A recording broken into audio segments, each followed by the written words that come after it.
நீங்க உங்க பசங்கள எப்படி பார்த்துக்கிட்டீங்க? வணக்கம். எனக்கு இப்போ வயசு 55 ஆகுது. 54 முடிஞ்சு 55 ஸ்டார்ட் ஆகுது. எனக்கு ஒரே பொண்ணு தான். அவங்கள அந்த காலகட்டத்தில நாங்க கிராமத்திலருந்து வளர்ந்தவங்க. அதனால அந்த சூழலியலுக்கு தகுந்த மாரி, அந்த ஒரு வாழ்வியல் சூழல், அந்த பண்பாட்டு கலாச்சாரத்துக்கு தகுந்த மாரி, எங்களுடைய குடும்ப பழக்கவழக்கங்கள், பண்பாடு, கலாச்சாரம், அந்த நிலைப்பாடுகள சின்ன வயசுலேருந்தே நாங்கலாம் சொல்லிக் குடுத்து, ஒரு கிராமப்புற வாழ்வியலுக்குள்ள வளர்த்துனதுனால, பெருசா அவங்கள கண்டிச்சு வளர்க்க வேண்டிய ஒரு நிர்பந்தம் எங்களுக்கு ஏற்படல. ஏன்னா, அவங்களும் அந்த கிராமப்புற சூழல்களுக்குள்ள வளர்ந்ததுனால, அவங்களுக்கும் பெருசா ஒரு வெளி உலகத்தினுடைய இந்த இந்த ஒட்டுமொத்த உலகத்தினுடைய நிலைப்பாடு தெரியல. என் பொண்ணு காலேஜ் போகும்போது தான் வெளி உலகத்துக்கே போறாங்க.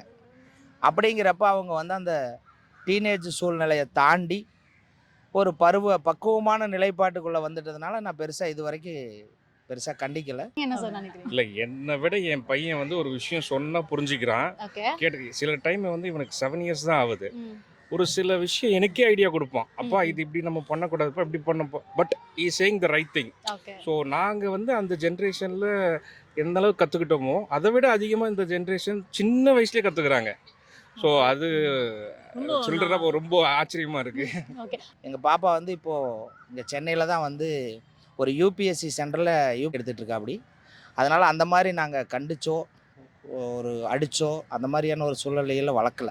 என்ன காரணம்னா, நாங்க வளர்ந்த விதம், எங்களுடைய வாழ்வியல் சூழல் அப்படி இருந்தது.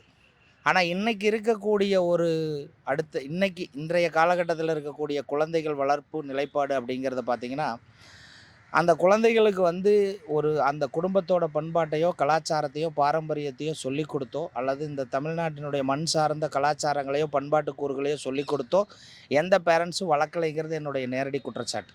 ஓகே. என்ன காரணம் அப்படின்னு கேட்டிங்கன்னா, இன்னைக்கு ஒரு 4, 4 1/2 வயசு ஆனோனே அவங்கள கொண்டு எல்கேஜி, யூகேஜி அப்படிங்கிற அந்த ப்ரெஷரைஸ்க்குள்ள தள்ளி, ஃபுல்லா ஒரு தியரிட்டிக்கலான மூவ்மெண்ட்டுக்குள்ள தான் அவங்க அந்த குழந்தைய வளர்த்துறாங்களே தவிர, இந்த இந்த இந்த நாட்டினுடைய அல்லது இந்த மண்ணினுடைய இந்த வாழ்வியல், சூழல், பண்பாடு, கலாச்சாரம், வரலாறு அந்த மாரியான ஒரு நிலைப்பாட்டுக்குள்ள அந்த குழந்தைய அவங்க வளர்த்தலைங்கிற ஒரு குற்றச்சாட்டு எனக்குள்ள மனசுக்குள்ள ஒரு தாக்கமா இருக்கு.